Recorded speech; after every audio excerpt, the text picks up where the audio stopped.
सत्य समाचार तटस्थ समाचार समाज बदल्ने हाम्रो अभियान। नमस्कार, यो हो टाइम समाचार। म वीरेन्द्र मन सुरु गरौं जानकी मन्दिरले आयोजना गरेको पत्रकार सम्मेलन सम्बन्धी प्रसंगबाट।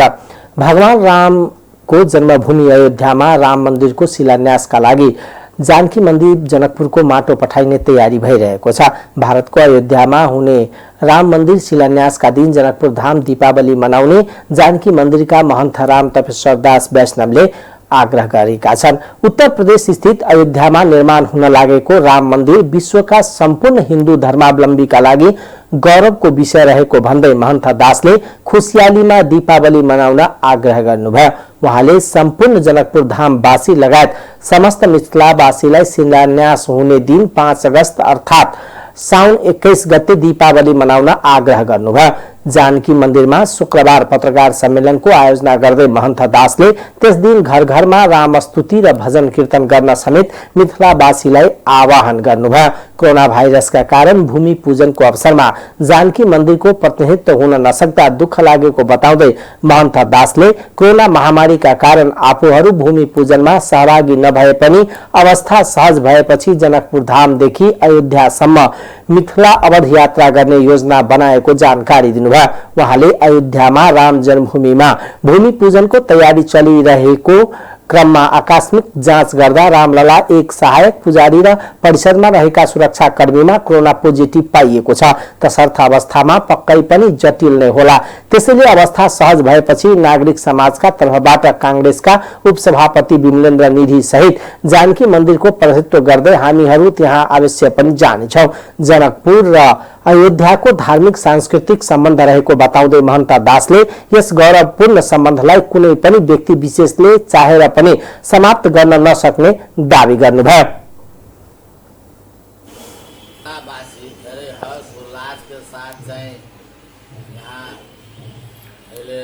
हाम्रो बीच जुन आएको छ नि अयोध्याको राम जन्मभूमिको शिलान्यासको कुरा हाम्रो नेपाली गतेले चाहिँ 21 गते पर्छ। अब इन्डियाको तारिखले चाहिँ 5 तारिखको पर्छ यो ठुला पूर्णिमा पछि। यहाँबाट त 10,000 मान्छे जान चाहिँ तयार छ मिथिलाको, किनभने मिथिला भनेको चाहिँ यो नेपाल मात्र होइन, हाम्रो त अब गङ्गासम्म मिथिलाको जोडिएको छ। धेरै ठाउँबाट दरभङ्गा, मधुबनी, समस्तीपुर, सीतामढ़ी, मुजफ्फर धेरै ठाउँबाट मान्छे मलाई फोन गर्छ कि हामीहरू पनि जान तयार छु। तर अहिलेको जुन यो महामारीको बेला छ, यस्तो बेलामा चाहिँ हाम्रो जनकपुरको पनि युवा शक्तिहरू अनि यहाँ जुन आध्यात्मिकसँग जोडेको मान्छे सबै चाहिँ जान उत्सुक हुनुभएको। जना गएर त्यहाँ एउटा जनकपुरको यो रामजीको ससुरालीबाट आएर हामीहरू यहाँ केही न केही गर्थ्यो भने संसारभरि यो मेसेज पनि जान्थ्यो त हामीहरूको पनि आत्मसन्तुष्टि हुन्थ्यो भनेर हाम्रो विमलेन्द्र निधिजीको पनि चाहिँ एउटा शुभकामना मनाऊ कमसेकम 2 घण्टा। यो त्यहाँ जुन भइरहेछ काम त्यो एउटा ठुलो ऐतिहासिक काम छ। अहिले जुन हाम्रो इन्डियाको सम्माननीय प्रधानमन्त्रीज्यू नरेन्द्र मोदीजी उहाँको एउटा नाउँ दामोदर दास पनि छ। 2टा नाउँ छ, बाबाजीमा चाहिँ दामोदर दास पनि भनिन्छ उहाँलाई, र जोगीजी आदित्यनाथजी जुन यो कुरा गरिराख्नु भएको छ। सदियौँदेखि यो कामको चाहिँ ठुलो एउटा ग्रह जस्तो थियो कि कहिले हुन्छ कहिले हुन्छ कहिले हुन्छ। त्यो बेला चाहिँ अब आइसक्यो। यो हाम्रो नजिकमा यो 5 अगस्तको छ। अब उहाँको पनि हामीहरू यहाँबाट धन्यवाद दिन्छु कि उहाँको पनि यस्तो शक्ति जानकीजीहरू दिएर अब यो लकडाउन खोलेपछि सामान्य अवस्था भएपछि फेरि हामीहरू हाम्रो विमलेन्द्र निधिज्यू पनि सबैजना मिलेर युवा शक्तिहरू अब सोच विचार गरेर चाहिँ एकचोटि अयोध्याको यात्रा नै यहाँबाट सुरु गरेर यहाँ गएर चाहिँ केही न केही मिथिला तर्फबाट गरौँ। पत्रकार सम्मेलनमा जानकी मन्दिरका सहायक महन्त राम रोशन दासले लकडाउन खुक्लो भएपछि मिथिलावासीको तर्फबाट हजारौंको संख्यामा मिथिला अवध यात्रा निकाल्ने र त्यसबेला यहाँबाट राम मन्दिर निर्माणमा इँटा थप्ने आफूहरू सहभागी हुने बताउनुभयो। शिलान्यास दिन साँझमा समस्त मिथिलावासीलाई आफ्नो घरमा दीपावली मनाउन आग्रह गर्दै दासले राम र सीताको भजन कीर्तन समेत गर्न सबैमा आग्रह गर्नुभयो। उहाँले काशीको सरयू घाटमा उत्तर प्रदेश सरकारले निर्माण गर्न लागेको भगवान रामको ऐतिहासिक प्रतिमाको सँगै माता सीताको पनि प्रतिमा राख्न पनि उत्तर प्रदेश सरकारलाई सुझाव दिएका छन्। सीता बिना रामको परिकल्पना गर्न सकिँदैन उहाँले भन्नुभयो। सीता राम एक साथ हुनु पर्दछ। नेपालमा थप 224 जनामा कोरोना भाइरसको संक्रमण देखिएको छ।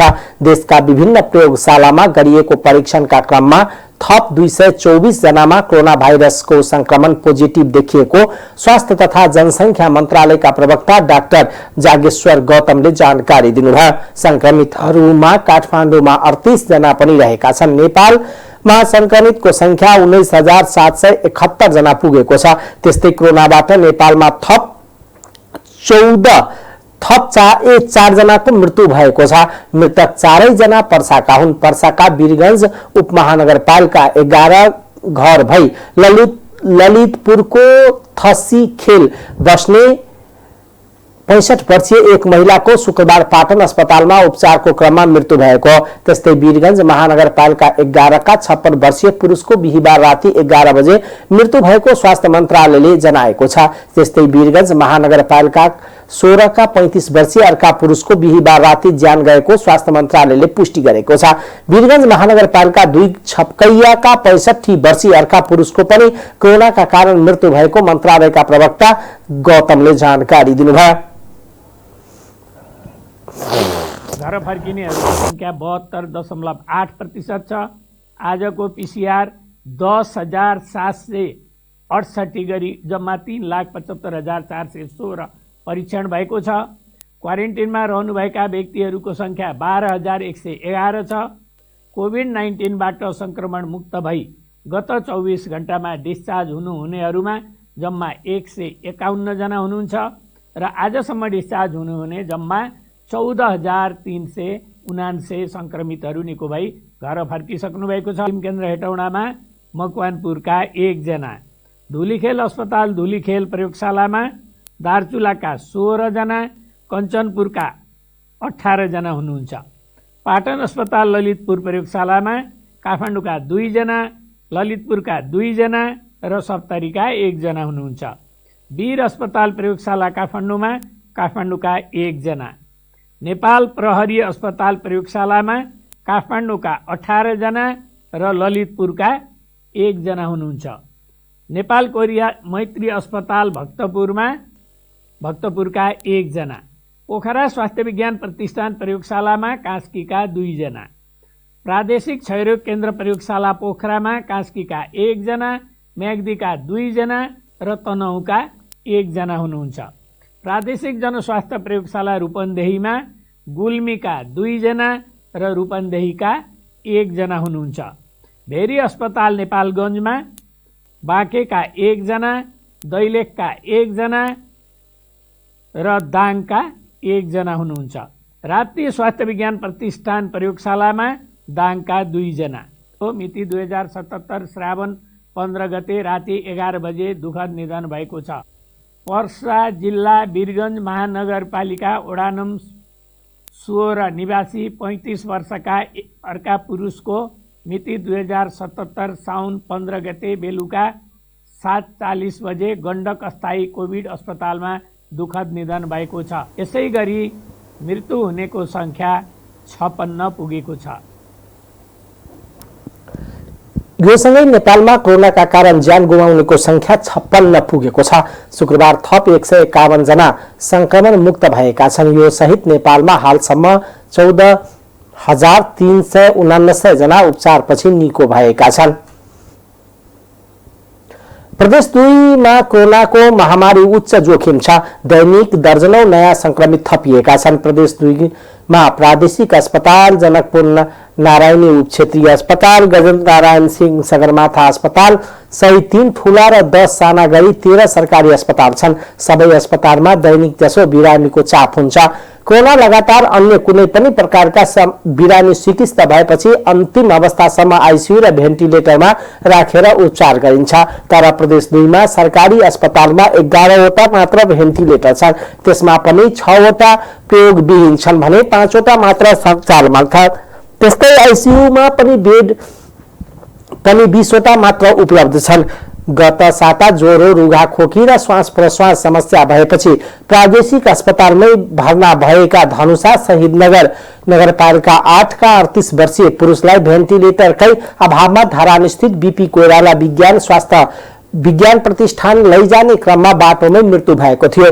प्रादेशिक अस्पताल जनकपुरमा 4 वटा भेन्टिलेटर छन्, जसमा 2 वटा बिग्रेर थन्किएका छन् भने 2 वटा मात्र सञ्चालनमा रहेको प्रादेशिक अस्पताल जनकपुरका निमित्त प्रमुख डाक्टर जामुन सिंहले बताउनुभयो।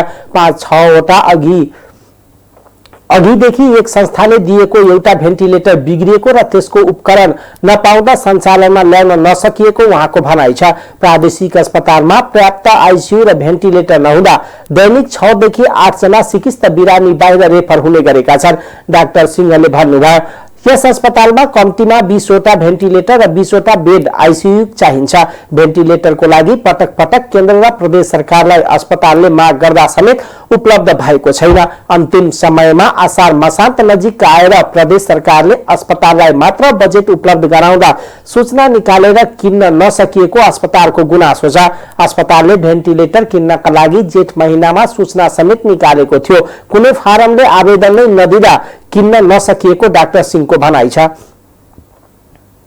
जनकपुर उच्च अदालत र जिल्ला अदालत धनुषाको निश्चित काम कारबाही बाहेक अन्य सबै सेवाहरू आजदेखि बन्द भएको छ।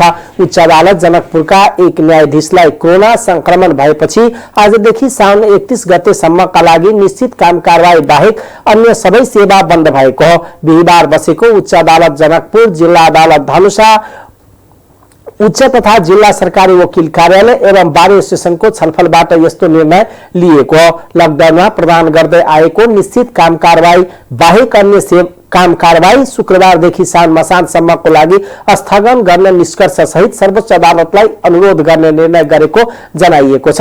साउन 13 गते उच्च अदालतका न्यायाधीश सहित 22 जना कर्मचारीको स्याप प्रादेशिक अस्पताल प्रयोगशाला जनकपुरमा परीक्षण गर्दा 1 जना न्यायाधीशको रिपोर्ट पोजिटिभ आएको थियो। प्रादेशिक अस्पताल जनकपुरका विज्ञ डाक्टरका अनुसार कोरोना संक्रमण तीव्र गतिमा फैलिरहेकोले सुरक्षित र सावधान रहनुपर्ने राय सुझावलाई मनन गरी छलफलबाट उच्च अदालत जनकपुर र जिल्ला अदालत धनुषाका निश्चित काम कारबाही बाहेक सबै साउन मसान्तसम्मका लागि स्थगन गर्ने निर्णय गरेको हो। महोत्तरीको जलेश्वर नगरपालिकामा शुक्रबारदेखि 5 दिनसम्मका लागि निषेधाज्ञा जारी गरिएको छ। निषेधाज्ञा राति 11 बजेदेखि लागू हुनेछ। प्रमुख जिल्ला अधिकारी कृष्ण बहादुर कटवालले नगरपालिका क्षेत्रमा कोरोनाको जोखिम बढ्दै गएकोले कडाई गरिएको बताउनुभयो। उहाँले तोकिएको बाहेक कोही पनि बाहिर निस्किन नपाउने समेत जानकारी दिनुभयो। प्रजीय कटवालले कोरोना संक्रमणको प्रभावकारी रोकथाम तथा नियन्त्रण र यसको संक्रमण फैल्न नदिनका लागि जिल्लाभरि प्रतिकूल प्रभाव पर्न सक्ने कुनै किसिमको गतिविधि हुन र गर्न नदिन नेपाल राजपत्रमा तोकिएको अत्यावश्यक सेवाहरू बाहेक अन्य सबै सेवा र स्थलहरू शुक्रबार राति 11 बजेदेखि आगामी 5 दिनसम्मका लागि स्थानीय प्रशासन ऐन 2028 को दफा 6(3) र संक्रमण रोग ऐन 2020 को दफा 2 बमोजिम जिल्ला सुरक्षा समितिको निर्णय अनुसार जलेश्वर नगरपालिकाको पूर्वमा भागेश्वर, पश्चिममा राबी क्याम्पस, उत्तरमा पर्कौली चोक र दक्षिणमा धवौलीको रातो पुलसम्म 4 किलोभित्र निषेधाज्ञा जारी गरिएको जानकारी दिनुभयो। त्यस्तै महोत्तरीको महोत्तरी गाउँपालिका वार्ड नम्बर 3 र 5 मा समेत अनावश्यक आवत जावत र हिडडुल नगर्न गराउन आदेश दिएको छ। वीरगंज स्थित जगदम्बा इंटरप्राइजेज प्राली वीरगंजका प्रमुख कार्यकारी अधिकृत सीओ को कोरोना संक्रमणबाट मृत्यु भएको छ। वीरगंज गण्डक अस्थायी कोभिड अस्पतालको भेन्टिलेटरमा उपचाररत 56 वर्षीय सीईओ को बिहिबार राति मृत्यु भएको हो। उनलाई हिजो दिउँसोदेखि अक्सिजनको मात्रा कम भएपछि भेन्टिलेटरमा राखेर उपचार गरिएको डाक्टर नीरज कुमार सिंहले जानकारी दिनुभयो। उपचारकै क्रममा राति 11 बजे मृत्यु भएको उहाँले बताउनुभयो। भारत निवासी उनी पुरानो मुटु रोगी भएको खुलेको छ। साउन 7 गते उनलाई अस्पतालमा उपचारका लागि भर्ना गरिएको थियो। उनको शव अस्पतालमै राखिएको छ। यो सँगै वीरगंजमा मात्र कोरोनाबाट 13 जनाको मृत्यु भएको छ भने देशभर अहिलेसम्म 56 जनाको मृत्यु भएको छ। वीरगंजमा बिहिबार नै 2 जनाको मृत्यु भएको थियो। बुधबार पनि 2 जनाको मृत्यु भएको थियो। कोरोना संक्रमण समुदाय तहसम्म पुगेपछि मोरङ विराटनगर महानगरपालिकाले 14 दिन लामो लकडाउन घोषणा गरेको छ। विराटनगर महानगरपालिका क्षेत्रमा भोलिदेखि शनिबारदेखि लकडाउन गरिने भएको हो। कोरोना भाइरस संक्रमितको संख्या तीव्र गतिमा बढ्दै गएपछि महानगरपालिका क्षेत्रमा 14 दिनका लागि लकडाउन गर्ने निर्णय गरिएको हो। जिल्ला स्तरीय संकट व्यवस्थापन केन्द्र डीसीसीएमसी को बैठकले 14 दिन लामो लकडाउन गर्ने निर्णय गरेको मोरङका सहायक प्रमुख जिल्ला अधिकारी ध्रुव खड्काले जानकारी दिनुभयो। कोरोना तीव्र गतिमा फैलिँदै गएको छ, त्यसलाई रोक्नको लागि यो कदम उठाउनु परेको सहायक प्रजी खड्काले बताउनुभयो। यस अवधिमा घर बाहिर निस्किनेलाई पक्राउ गरेर कारबाही गरिनेछ। विराटनगर स्थित प्रदेश प्रहरी कार्यालय, विराट अस्पताल, कोशी अस्पताल सहित दर्जनौं कोरोना संक्रमित भेटिएका छन्। यसलाई फैलिन रोक्नका लागि लकडाउन घोषणा गरिएको उहाँले बताउनुभयो। सरकारले अघि सारेको गुरु योजनाले पशुपति क्षेत्रको प्राचीनता र मौलिकता नष्ट गर्ने भन्दै स्थानीयवासीहरूले विरोध गरेका छन्। काठमाडौँ महानगरपालिका वार्ड नम्बर 8 मा रहेको पशुपति क्षेत्रमा रहेका स्थानीयहरूले पशुपति क्षेत्र संयुक्त संघर्ष समिति नै बनाएर गुरु योजनाको विरोध गरेका हुन्। समितिले शुक्रबार पशुपति क्षेत्रमा पत्रकार सम्मेलन गर्दै गुरु योजनामा पशुपति क्षेत्र वरिपरि बस्तीलाई व्यवस्थित बनाउन नभई वरिपरिका बस्ती नै हटाउन खोजिएको आरोप लगाएको छ। गुरु योजनामा मन्दिरलाई 2 तहमा राख्ने, पश्चिम गेट नभत्काई पश्चिम गेट अघि अर्को तह राख्ने, दर्शन गर्न आउने तीर्थयात्रुको लागि दर्शन पथलाई स्तरोन्नति गर्ने लगायतका प्रस्ताव रहेका छन्। तर स्थानीयवासीहरूले भने मन्दिरलाई 2 तहमा राख्ने नाममा पश्चिम गेटलाई भत्काउन खोजिएको आरोप लगाएका छन्। पत्रकार सम्मेलनमा सोही क्षेत्रमा बस्नुहुने प्रदेश नम्बर 3 का सांसद नरोत्तम वैद्यले धार्मिक तथा ऐतिहासिक क्षेत्रलाई राजनीतिकरणबाट मुक्त गर्नुपर्ने बताउनुभयो। पशुपतिनाथलाई बचाउने हो भने स्थानीय बासिन्दाले भने जस्तो गरी छलफल गरी अघि बढ्नुपर्ने धारणा राख्नुभयो। उहाँले सरकारले नै गुठी नाश गर्न लागि परेको आरोप लगाउनुभयो।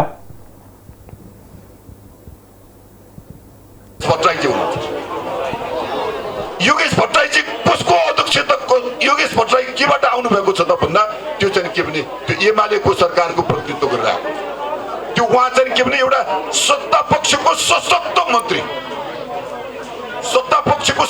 मन्त्रीको रूपमा आएको देखिन्छ। अनि त्यो हामीलाई चाहिँ के भने त्यो सञ्चालक परिषदबाट आफ्नै अध्यक्षतामा चाहिँ अनुमोदन गर्नुहुन्छ अनि हामीलाई चाहिँ छलफल गर्नु पर्यो भनेर डाक्नुहुन्छ। अहिले चाहिँ हामीलाई छलफल गर्नु पर्यो, अब यसलाई चाहिँ के परिमार्जन गर्नु पर्यो भनेर डाक्नुहुन्छ। त्यसैले यहाँ चाहिँ के भने राजनीति गर्ने मान्छेले यो पशुपतिनाथको उसमा राजनीति गर्ने मान्छेले दोहोरो चरित्र देखाउनु भएन। यदि यो पशुपतिनाथलाई बचाउने हो भने त्यो हामीले भनेको जस्तो, यो स्थानीय बासिन्दाले भनेको जस्तो, यो धर्म संस्कृतिलाई चाहिँ के भने मान्ने मान्छेहरूले भने जस्तो, अनि त्यो चाहिँ के भने यो नजिकबाट पशुपतिनाथलाई बुझ्ने मान्छेहरूलाई समेटेर छलफल गरेर अगाडि जानु पर्यो। हेर्नुहोस्, प्राचीन स्मारक संरक्षण ऐन 2013 अनि गुठी संस्थान ऐन चाहिँ के भने गुठी संस्थानले चाहिँ भन्छ धर्म लोप नगर्नु, गुठी नाश नगर्नु, धर्म लोप भयो भने गुठी नाश भयो भने देखिन्छ नि जरिमानाको कुराहरू गर्छ, सरकारलाई लागू हुने। त्यसैले प्राचीन स्मारक संरक्षण ऐनमा चाहिँ के भने प्राचीन बस्ती चलाउन हुन्न। पत्रकार सम्मेलनमा सांसद गगन थापाले स्थानीयलाई पशुपति क्षेत्रबाट हटाएर त्यहाँको सांस्कृतिक मासिने तर्क गर्नुभयो। उहाँले जात्रा पर्व सांस्कृतिक मासिए खर्बौं रुपैयाँ खर्च गरे पनि फिर्ता नहुने तर्क गर्नुभयो। थापाले काठमाडौँको विकासको अवधारणालाई गलत रहेको तर्क गर्नुभयो। कुरा मात्रै होइन, योसँग जोडिएको भक्तहरूको कुरा पनि हो, योसँग जोडिएको परम्पराको कुरा पनि हो, योसँग जोडिएको रीतिरिवाजको कुरा पनि हो, योसँग जोडिएको जात्रा पर्वको कुरा पनि हो। र जात्रा पर्व कोसँग जोडिएको हुन्छ भने यहाँ बस्ने मानिसहरूसँग जोडिएको हुन्छ। बडो सजिलोसँग पशुपतिको विकासको कल्पना गर्न सकिन्छ। गुरुयोजना बनाउन कोही पनि चाहिँदैन।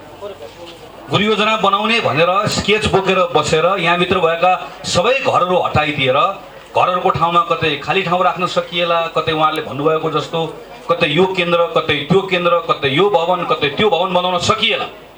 तर एक पटक यहाँबाट मान्छे गइसके पछाडि त्यो जात्रा पनि जान्छ, पर्व पनि जान्छ, परम्परा पनि जान्छ। त्यो कसैले खरबौं रुपियाँ खर्च गरे पनि त्यो फर्काउन सक्दैन। यसको परिचय त्यही हो, यसको पहिचान त्यो हो। मैले अस्ति पनि भने, बारम्बार भन्दै आएको छु, काठमाडौँको विकासको बारेको धारणै गलत छ। गुरु योजनामा पशुपति क्षेत्र वरिपरिको सबै सम्पदा बस्तीभित्र रहेका शिवलिङ्गहरूको दर्शन तथा अवलोकन गर्न गरी बाटोसहित परिक्रमा पथ बनाउने, अर्को ब्रह्मनाल थप्ने भएको ब्रह्मनाल नहटाउने, पशुपति वरिपरिको बस्तीलाई लिच्छवीकालीन बस्तीको रूपमा विकसित गर्ने, तीर्थयात्रुहरूको लागि निशुल्क भोजन वितरण कक्ष बनाउने, पशुपति क्षेत्रलाई पशुपति अध्ययन केन्द्र बनाउने, पशुपति क्षेत्रका भण्डार खाल जंगलमा ध्यान केन्द्र बनाउने लगायतका प्रस्ताव राखिएका छन्। गुरु योजना पशुपति क्षेत्र विकास कोषले तयार पारी कोष सञ्चालक परिषदले पारित गरिसकेको छ। कोषले भने अध्ययन तथा छलफल गरेर मात्र आफूले गुरु योजना नै तयार पारेको दावी गरेको छ। कोरोना रोकथाममा सरकारले लापरवाही गरेको, भ्रष्टाचार गरिएको र पर्याप्त मात्रामा पीसीआर परीक्षण नगरिएको भन्दै प्रधानमन्त्री निवास बालुवाटार अगाडि धरना दिन पुगेका युवाहरूलाई प्रहरीले नियन्त्रणमा लिएको छ। आफूहरूको माग सम्बोधन गर्न दबाब दिने प्रधानमन्त्री निवास बालुवाटार अगाडि धरना दिन पुगेका इनफ इज इनफ अभियानका अभियन्ताहरूको प्रदर्शनमा प्रहरीले हस्तक्षेप गर्दै प्रदर्शनकारीलाई नियन्त्रणमा लिएको। सो क्रममा विवेकशील नेपाली दलकी नेत्री रन्जु दर्शना सहित इनफ इज इनफ अभियानको मागमा एकबद्धता जनाउन पुगेका सहित 50 भन्दा बढीलाई नियन्त्रणमा लिएको अभियानले जनाएको छ। प्रहरीले भने बालुवाटारमा निषेधित क्षेत्र तोडेर प्रदर्शन गर्न लागेपछि प्रदर्शनकारीलाई पक्राउ गरिएको जानकारी दिएको छ। सरकारले यसअघि आफूहरूसँग गरेको सहमति कार्यान्वयन नगरेको भन्दै इनफ इज इनफका अभियन्ताहरू काठमाडौँको बसन्तपुरमा अनसन बसिरहेका छन्। यसअघि पर्याप्त मात्रामा पीसीआर परीक्षण गर्ने लगायतका विषयमा अभियानसँग सहमति गरेको थियो।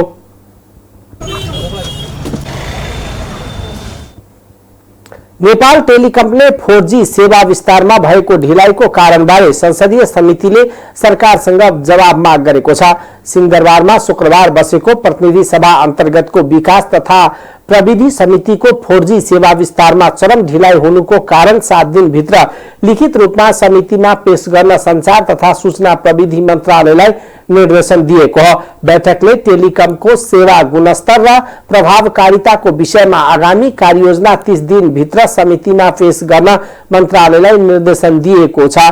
टेलिकमले 1 वर्षमा सिम कार्ड वितरण गरेको सिम कार्डको विवरण पेश गर्न पनि निर्देशन दिएको समिति सभापति कल्याणी खड्काले जानकारी दिनुभयो।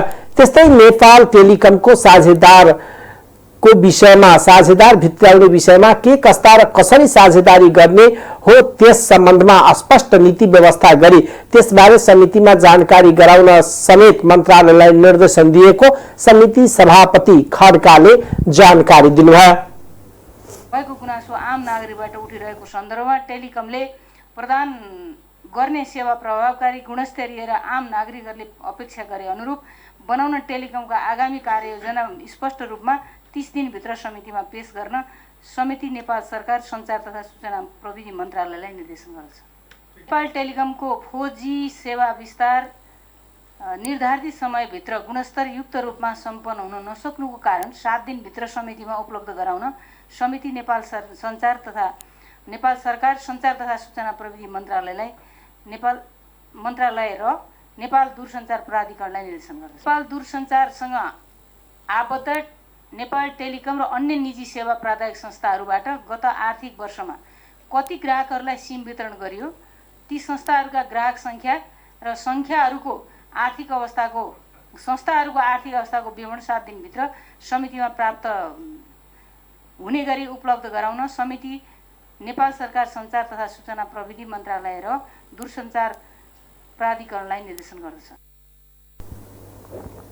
बैठकमा संचार तथा सूचना प्रविधि मन्त्री डाक्टर युवराज खतिवड़ाले संचार मन्त्रालयका सबै खरिद बिक्री प्रतिस्पर्धाका आधारमा हुने बताउनुभयो। मन्त्री खतिवड़ाले नेपाल टेलिकममा रणनीतिक साझेदार भित्राउने पनि उल्लेख गर्नुभयो।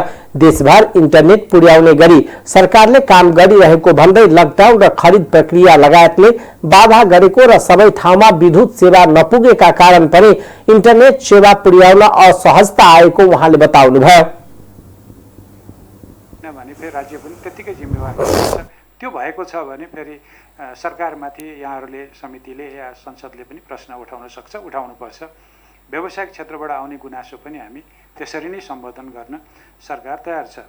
त्यसपछि युटिलिटी कोरिडोरको सन्दर्भमा अब हाम्रा संरचनाहरूको बहुपक्षीय उपयोग गर्नुपर्छ भन्ने कुराहरू हो। खास गरी हाम्रा विद्युतका लाइनहरू अथवा टेलिफोनका लाइनहरू अथवा खानेपानीका चाहिँ पाइपहरू लगायतका यी सबै लाइनहरू जहाँ जहाँ हामीले भूमिगत गर्ने हो, सहरी क्षेत्रमा त प्रक्रिया सुरु भएको छ र यो चाहिँ प्रक्रिया अघि बढेको छ। अब बन्ने आधुनिक सहरहरू जहाँ हामी बनाउँदैछौँ ती सहरहरूमा प्रायः यो विधिबाट जाने गरी नै हाम्रो निर्णय भएको छ। भएको संरचनाहरूको बहुउपयोग गर्नेमा विद्युत पोललाई उपयोग गर्न दिने कुरामा मलाई लाग्छ अलिकति बढी शुल्क लिएको भन्ने थियो, त्यो पनि सर्ट आउट भइसकेको छ र अब चाहिँ दूरसञ्चार र विद्युत प्राधिकरण बीच समझदारी नै भइसकेको छ। त्यस बैठकमा धारणा राख्ने अधिकांश सांसदहरूले टेलिकमको सेवाको गुणस्तरीयमाथि प्रश्न उठाएका थिए। उनीहरूले रणनीतिक साझेदार भित्राउने विषयमा लामो समय हुँदा पनि पूरा हुन नसक्नुको बारेमा पनि जिज्ञासा राखेका थिए। प्राधिकरणले विद्यालयहरूमा टेक्नोलोजीको हिसाबले चाहिँ आइटी मैत्री बनाउनका लागि खोल्यो। मैले लास्ट दिन थाहा पाएँ, गत साल लास्ट दिन थाहा पाएँ विद्यालयहरूलाई आह्वान गरेको छ। अनि मैले हतार चाहिँ जति ठाउँमा फोन लाग्छ जुन विद्यालयमा लाग्छ तुरुन्त एप्लाई गरिहाल्नुहोस्, त्यहाँ चाहिँ इमेल गरिहाल्नुहोस् भनेर भने केही विद्यालयहरू परे। तर जहाँ जो नेटवर्क पुगेको छैन ती नेटवर्क नपुग्ने, त्यो चाहिँ वेबसाइट हेर्न नमिल्ने, नेटवर्क नभएका ठाउँहरूमा त त्यो त गुमो। त्यसो भएकोले यसको मार अवसरमा पनि चाहिँ परिरहेको छ।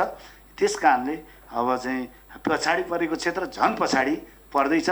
त्यस कारणले तपाईँहरूको ध्यान सबभन्दा पछाडि परेको क्षेत्रमा कसरी नेटवर्क चाहिँ विस्तार गर्न सकिन्छ, कसरी सिंहदरबारसँग त्यो गाउँ जोड्न सक्नुहुन्छ, त्यसैमा तपाईँहरूको सफलता हुनेछ। यो रणनीतिक साझेदारी कार्यक्रम यो कसरी अगाडि बढिरहेको छ यो कुरामा पनि यो समितिमा भएर हामी अहिलेसम्म हामी जानकार छैनौँ।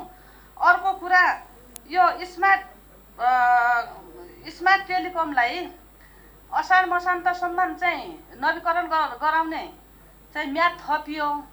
एउटा नेपाल सरकारको स्वामित्वमा रहेको नेपाल टेलिकमलाई बाध्यकारी बनाएर 6 रुपियाँ तिर्न लगाइयो। यसको रहस्य के हो, यसको कारण के हो? इन्सोलले टेलिकमले भन्दा राम्रो सेवा दिँदै आइरहेको उल्लेख गर्दै सांसदहरूले राज्यको लगानी रहेको नेपाल टेलिकमले त्यसमा प्रतिस्पर्धा गर्न नसकेको भन्दै सरकारको ध्यानआकर्षण गराएका थिए। नेपाल बाल संगठनको नवनियुक्त अध्यक्ष विद्या उपाध्याय न्यौपानेले पद बहाली गर्नु भएको छ। सरकारले संगठनको वर्तमान कार्य समिति विघटन गरेर अध्यक्ष नियुक्त गरेपछि न्यौपानेले शुक्रबार पद बहाली गर्नु भएको हो। यसअघि रीता सिंह वैद्य झण्डै 3 दशकदेखि संगठनको अध्यक्ष हुनुहुन्थ्यो। उहाँको नेतृत्वको कार्यसमितिमाथि पारदर्शिताको प्रश्न उठाउँदै मन्त्री परिषदले विघटनको निर्णय गरेको थियो। पद बहाली गर्दै नवनियुक्त अध्यक्ष न्यौपानेले अब संगठनलाई नयाँ ढंगले अघि बढाइने बताउनुभयो। उहाँले बाल संगठनको जग्गालाई दुरुपयोग हुन नदिन स्पष्ट पार्नुभयो। उहाँले यसअघि भएका कमी कमजोरी नदोहोर्याउन आग्रह गर्नुभयो।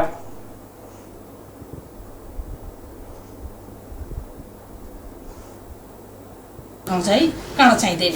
यहाँ चाहिँ अलिकति मासुभित्र छिरेकै हो। त्यो नछिरे भएदेखि यस्तो संरचना हेर्नुहोस् त, काठमाडौँ सक्छौँ यसको एउटा टुक्रो किनेर हामी घर बनाउन सक्दैनौँ नि।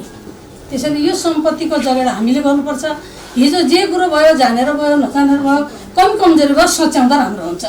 म चाहिँ यहाँ कसैलाई ब्लेम गर्नुभन्दा नि एउटा पाटोमा यो गइसकेको छ, कानुनको ट्र्याकभित्र फसिसकेको कुरा म बोल्न चाहन्न। तर के छ भने म एउटा अध्यक्षको हिसाबले यहाँ बसिरहेको छु। म यहाँहरूसँग जुन मुख्य यहाँ कर्मचारी हुनुभएको अब यहाँ निरोजी नै हुनुहुन्छ, अरू कर्मचारी हुनुहुन्छ, उहाँहरूसँग म सहयोगको अपेक्षा चाहिँ गर्छु। यहाँहरूले नलुकाइकन कमजोरी भएको छ भने कहाँनिर रोग छ भनौँ भने त उपचार खोल्न सकिन्छ नि त। रोगले आउनुभएको भन्ने यहाँले सोधिदिनु भने ती जति पनि बालबालिका छन् नि, जसका चाहिँ हामी बाहेक आमाबाउ पनि छैन, तपाईँ हामी त आमाबाउ हाम्रो आफ्नो छोराछोरी लगेर हामी यस्तो गर्न सक्छौँ र सक्दैनौँ। त्यसैले गर्दा त्यो एउटा अभियान, एउटा पुण्यको काम, एउटा अभियानको बाटोमा बाल संगठनको काम र समग्र अवस्थाबारे अध्ययन अनुगमन गर्न सरकारले पूर्व न्यायाधीश हरि बहादुर भट्टराईको नेतृत्वमा उच्च स्तरीय छानबिन आयोग गठन गरेको थियो। आयोगले दिएको सुझाव अनुसार कार्यसमिति विघटन गरिएको हो। राष्ट्रिय निर्देशक ऐन 2018 अनुसार गठन भएको यो संस्थाको संरक्षण तत्कालीन मुमा बडा महारानी रत्न राज्य लक्ष्मी देवी शाह रहँदा सरकारले सबै जिल्लामा सरकारी जग्गा र भवन दिएको थियो। अहिले विभिन्न व्यक्तिले त्यसको फाइदा उठाइरहेको आयोगको प्रतिवेदनमा उल्लेख छ। अब आर्थिक समाचार।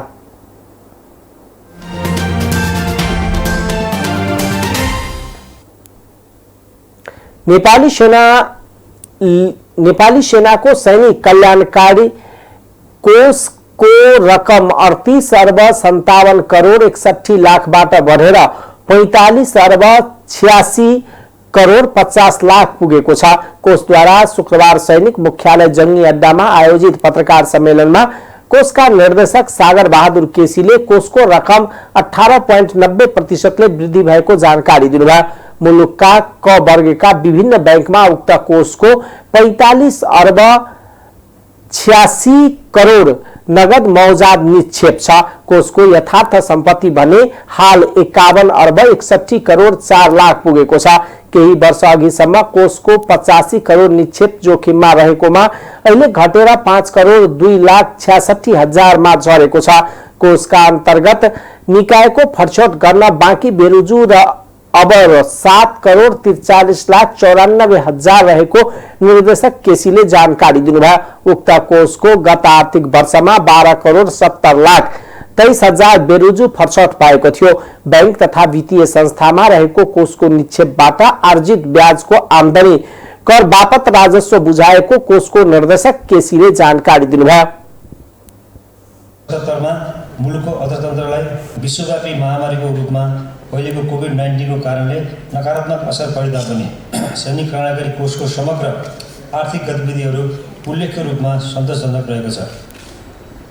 कोषको नगद मौजाद 2076 आषाढ मसान्तसम्ममा रु 38 अर्ब 57 करोड 61 लाख रहेकोमा यस वर्ष ऐतिहासिक रूपमा 18.90% अर्थात् रु 7 अर्ब 29 करोड 19 लाखको अभिवृद्धि भई रु 45 अर्ब 86 करोड 80 लाख पुग्न गएको छ। विभिन्न निकायहरूमा 2077 आषाढसम्म गरिएको लगानी रु 5 अर्ब 74 करोड 24 लाख लेखा परीक्षण अगुवाईलाई समेत समावेश गर्दा कोषको यथार्थ सम्पत्ति रु 51 अर्ब 61 करोड 4 लाख पुग्न गएको छ। प्रभावकारी सुविधालाई विकेन्द्रित, पारदर्शी, परिणाममुखी र आत्मनिर्भर बनाउँदै हिताधिकारीहरूको जीवनस्तरमा सुधार ल्याउन शिक्षा, स्वास्थ्य, सिप र स्वरोजगार तथा सुविधा र सहुलियत समेत गरी 4 अभियान सञ्चालनमा रहेका छन्।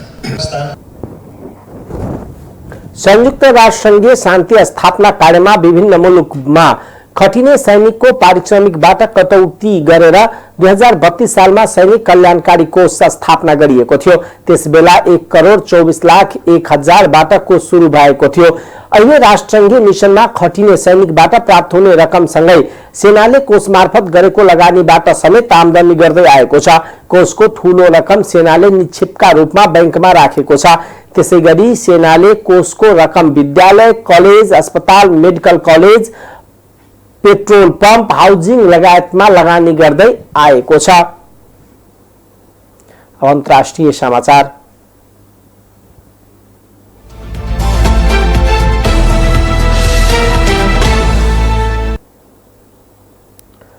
कोरोना भाइरसबाट भारतमा संक्रमित हुनेको संख्या 16 लाख नाघेको छ।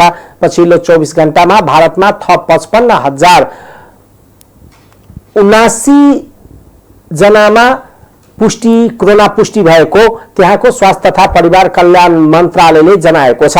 यो सँगै भारतमा कोरोना संक्रमितको संख्या 16,38,871 पुगेको छ।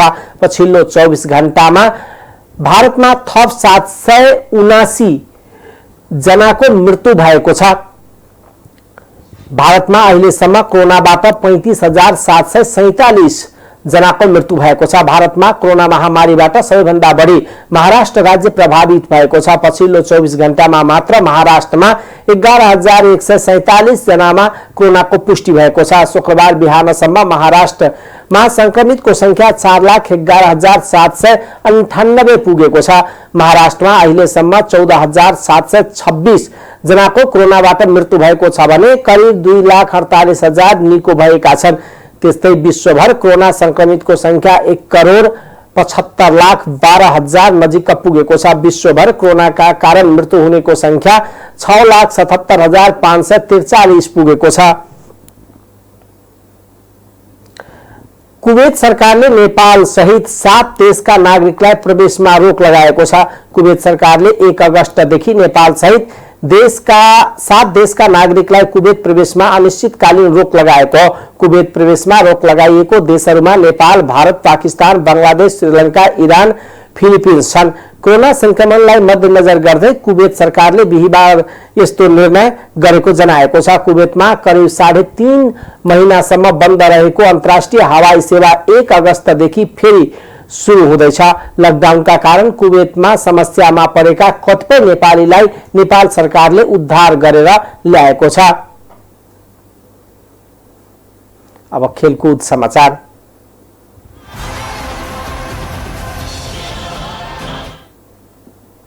नेपाली कांग्रेसले 13औं दक्षिण एसियाली खेलकुद प्रतियोगिता सागको स्वर्ण पदक विजेता खेलाडीलाई नगद सहित सम्मान गरेको छ। शुक्रबार कांग्रेस पार्टी कार्यालय सानेपामा कांग्रेसको केन्द्रीय खेलकुद विभागले सागका स्वर्ण विजेता 80 खेलाडीलाई नगद सहित सम्मान गरेको हो। कार्यक्रममा कांग्रेसका सभापति शेरबहादुर देउवाले एकल र टीम प्रतिस्पर्धामा स्वर्ण जित्न खेलाडीलाई नगद सहित सम्मान गर्नुभयो। विभागले 1 स्वर्ण विजेतालाई 10,000, 2 स्वर्णलाई 15,000 र 4 स्वर्ण जित्नेलाई 25,000बाट सम्मान गरेको हो। सम्मान कार्यक्रममा कांग्रेस सभापति शेरबहादुर देउवाले कांग्रेस सधैँ खेलाडीको पक्षमा रहेको बताउँदै केही अप्ठ्याराहरू भए खेलाडीको पक्षमा लाग्न सरकारलाई दबाब दिने बताउनुभयो। देउवाले खेल क्षेत्रले नै राष्ट्रको नाम संसारभर चिनाउने भएकोले यस क्षेत्रलाई राज्यले प्राथमिकतामा राख्नुपर्ने धारणा राख्नुभयो।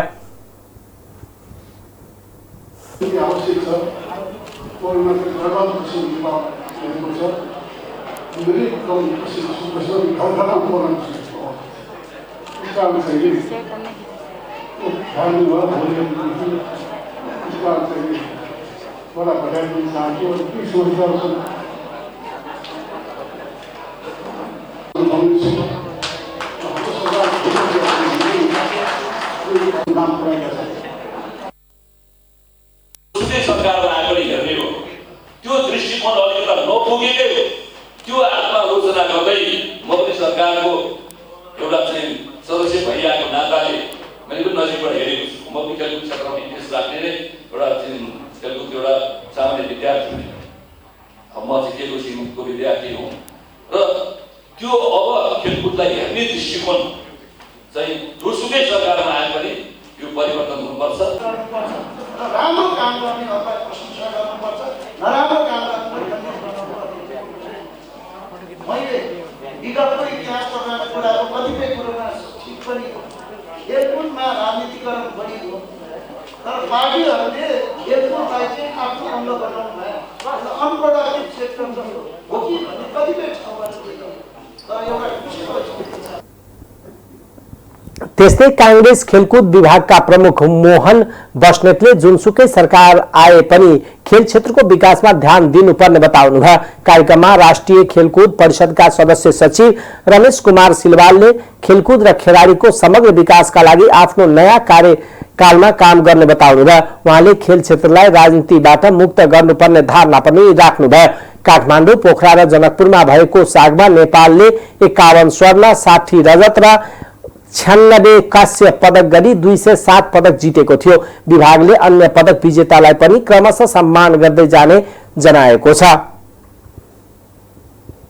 टाइम्स समाचार अहिलेको लागि यति नै। हेर्दै गर्नुहोला टाइम्स टेलिभिजन। नमस्कार।